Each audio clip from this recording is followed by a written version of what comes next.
Today I'm talking about something we all struggle with. No, not figuring out how to fold a fitted sheet. I still can't get that one right. I'm talking about bad habits. Whether it's late night snacking, doom scrolling, or talking back to the GPS, we've all got them. But what if I told you there's a super simple way to break a bad habit that doesn't involve military discipline, duct tape, or moving to a cave? I don't know about you, but I like easy and effective. Stick around and I'll show you one powerful trick backed by psychology and real-world results, and trust me, it's unlike a lot of other advice you've probably heard. It actually works. So why are bad habits so darn sticky? I mean, bad habits are like that one friend who just stops by but stays for 5 hours. They're easy to start, hard to kick. That's because these bad habits usually give us a little reward. You scroll TikTok? Tiny dopamine hit. You eat that cookie? Yum, sugar rush. You skip your workout? Sweet, sweet laziness. But here's the thing. Most bad habits are just loops. Cue to routine to reward. An example, cue, you feel bored. Routine, you check your phone, of course, like everyone else. Reward, distraction, dopamine, cats doing karate, people doing stupid things, dogs doing backflips, whatever. It would be great if there was a simple trick, and I'm happy to say that there is. Replace, don't erase. What do I mean by that? Here's the simple truth. You can't just erase a habit.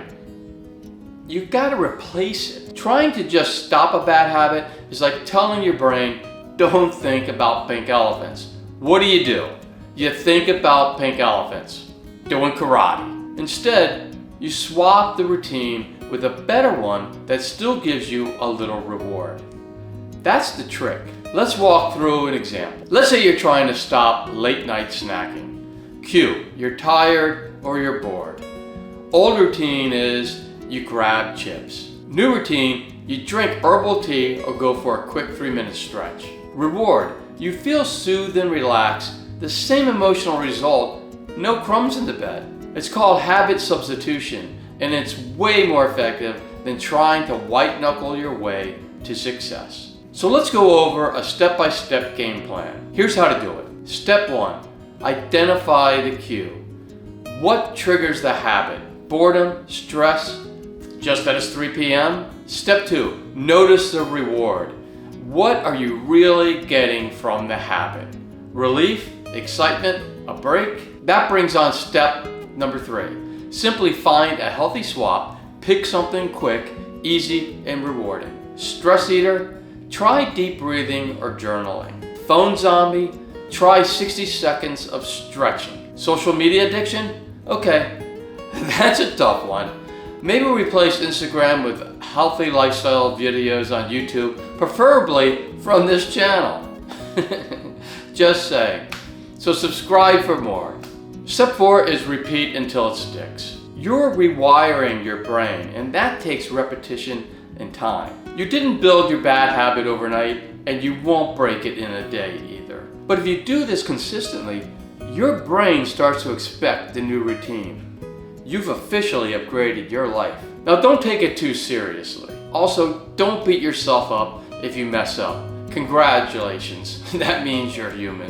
Nobody is perfect. I once tried replacing Netflix binging with meditation. Let's just say I ended up with meditating on what my next series of shows would be. Make it fun, make it light, celebrate the small wins. You skip one soda? Awesome. You left your phone in another room for 20 minutes?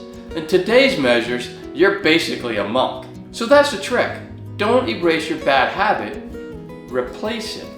It's not magic, but it feels like it when it starts to work. If you found this helpful, do me a favor. Hit that like button, subscribe if you're into real, simple, healthy living, and comment below what's one bad habit you're ready to kick, and what are you replacing it with? I read every single comment. Thanks for hanging out with me. Now go kick that habit's butt the healthy way. And I will see you next time.